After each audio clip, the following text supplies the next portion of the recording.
saacadu markay ahayd 10kii barqanimo ayaa waxa la soo qabtay nin lagu magacaabo deeqo aad arkaysaan deeq la yiraahdo magaciisa ninnimo uu ku sheegto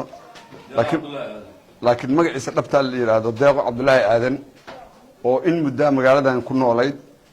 oo matalaysa inay nin tahay dumar badan xiriir la yeelatay sida aragtaan hubaysan oo magaaladan muddo badan dhex maraysay iyadoo nin ah waxaan ku guuleysanay inaan helno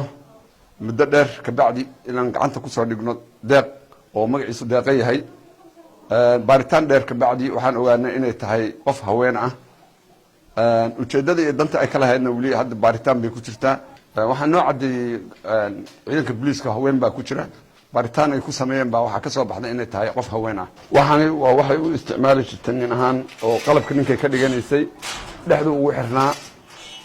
markii baaritaanka lagu sameeyay waxa ka soo baxay in waxaan ay nin ahaan u isticmaalaysay